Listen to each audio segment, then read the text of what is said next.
Okay. So, welcome. My name is FX, and this is Fabs, and we happen to work at the same company. And since I'm his boss, I get to steal the fame from his talks. So I can give the first slide, and then he has to do the work, which is good.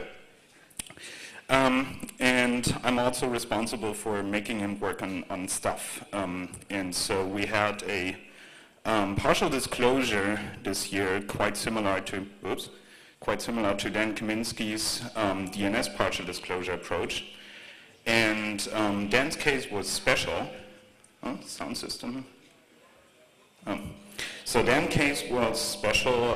It was the first time that he tried something, and he did it in his own way. But the next levels of partial disclosure were interesting because now someone steps out and says TCP is broken, but we don't tell you where it's broken. And well, there are two aspects of it if you're working in security. The first is you don't know how responsible the other person discloses this bug, and you don't know how much they care about it. So if you actually are not in the loop, you don't know what the bug is, but it's published, then your base of information says, well, the bad guys probably have it already, and the good guys are not getting off their dollar body bar to fix it. And so, what are we gonna do? So that's a bad situation if you need to tell other people, which is the second point, is there are many people in this world that rely on you as a source of trusted information. So they read somewhere online, oh, TCP is broken. They go like, TCP, I think we have that.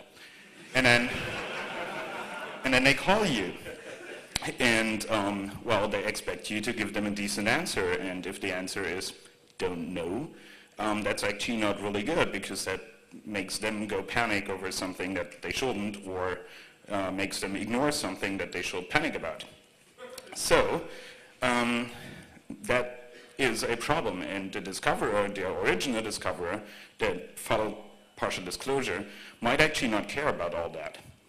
And then it actually is quite useful to have a research department and like small half Japanese people that you can throw at problems and go like, break this. And here he goes, Fabian Yamaguchi with his discoveries on TCP.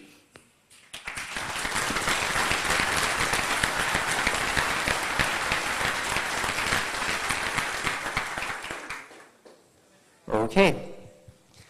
When we first started our research on TCP denial of service attacks, the initial question was, what is it that Outpost 24 actually discovered? But that soon made room for a more generic question, which is there anything in TCP at all which counters denial of service attacks?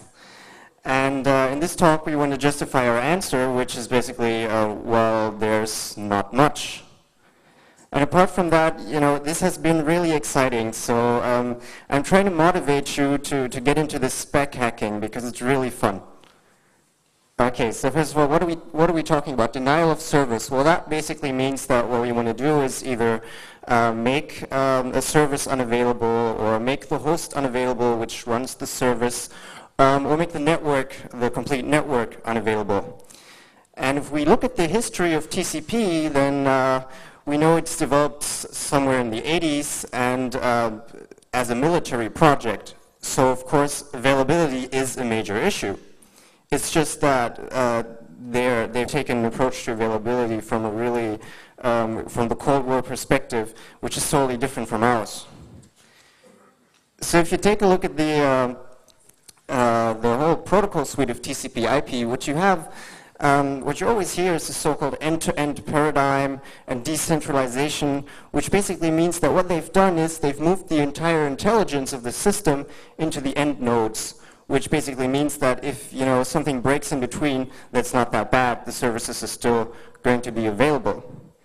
Now, what they didn't think would ever be a problem is, teenagers in their basement who have access to the network and which could, create denial of service from within the network. So what they actually address is robustness of the complete system, and not so much attacks from within the network. So there are really no security features to counter this, none at all.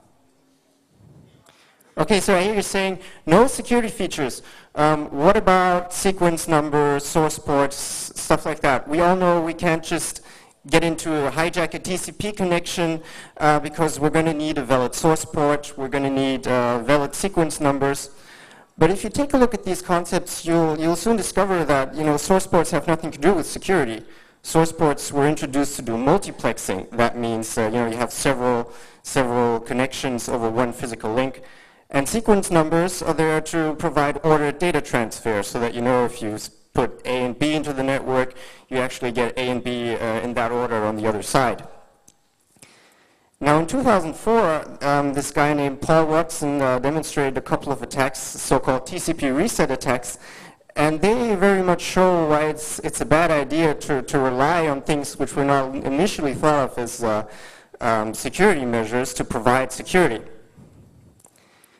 As a response to these attacks, what was done is TCP source ports were randomized. So this should ring a bell. We're going to get into that later. But they were not initially specified to be random, so this is not a security feature. And this is the kind of setup that he took a look at. The two hosts, the one up there and the one down there, they have a TCP connection.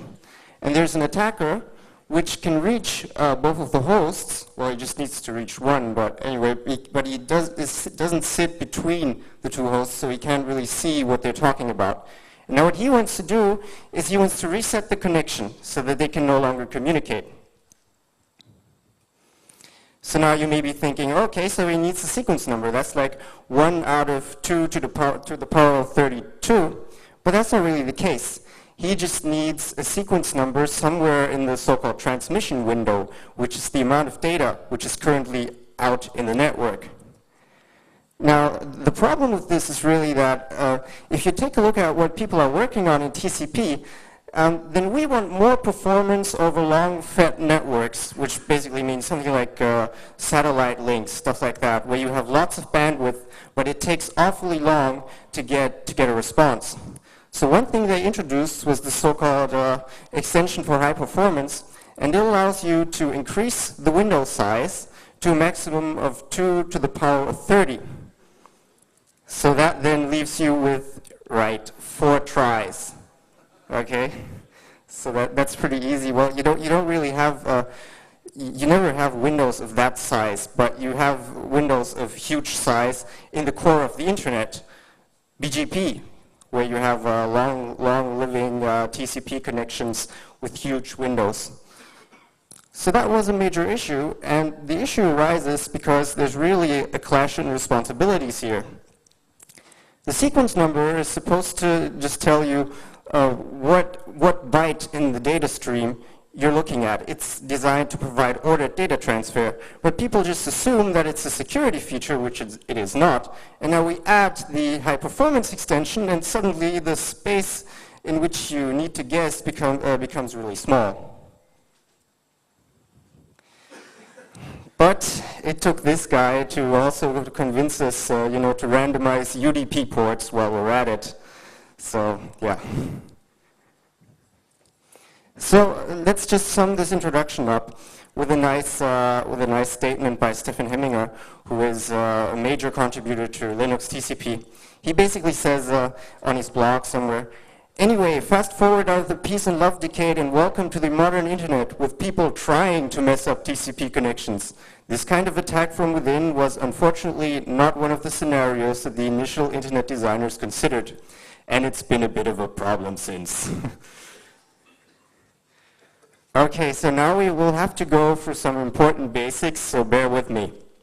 First of all, if you put a service onto the internet, what you want is that it can serve as many concurrent connections as your resources actually allow. But there's one unfortunate fact about this approach, because if you really do just handle things without any bound, then soon somebody will be able to exhaust your memory, which causes kernel crashes, and that basically means that you have to get up in the middle of the night and reboot your server, and nobody wants that.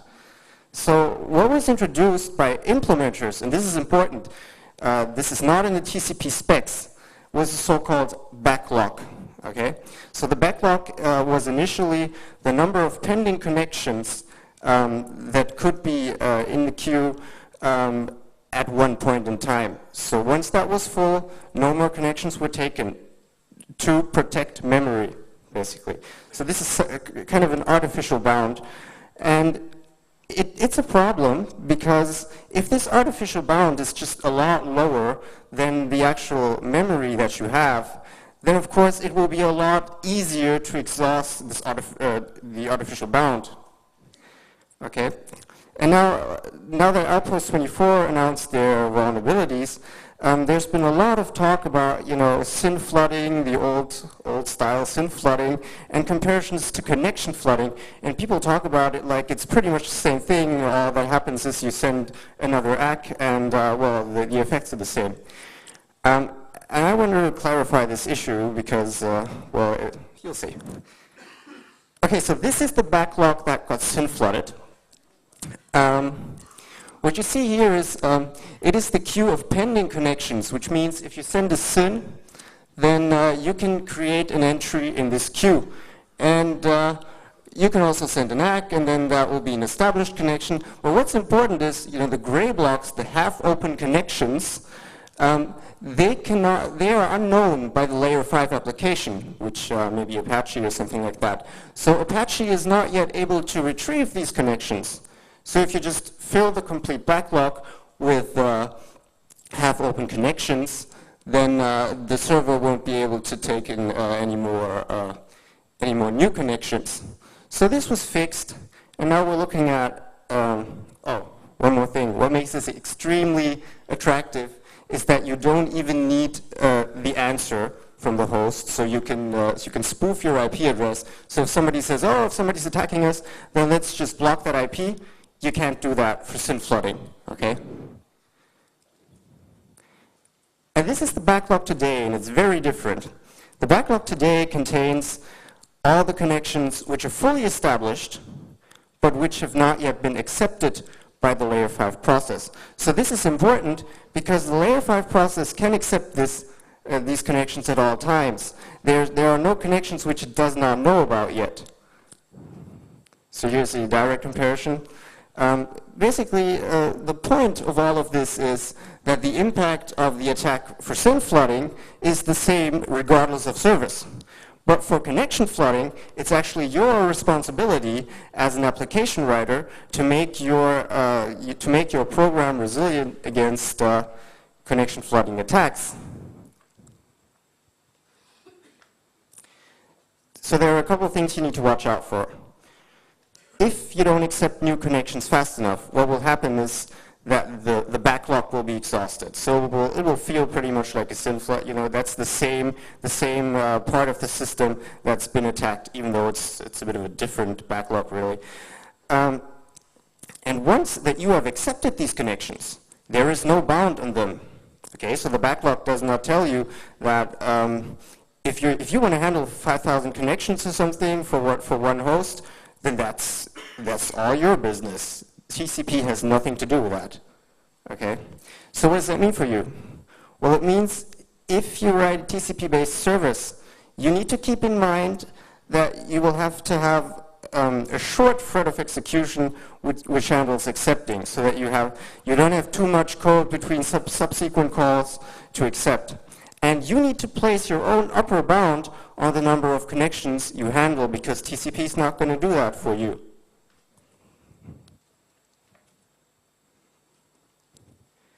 And this bound, you can't just say, okay, 50 is a nice number, let's take 50.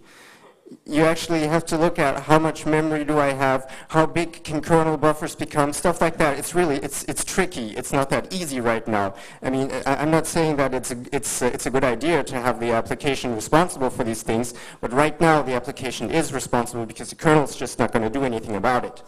Okay?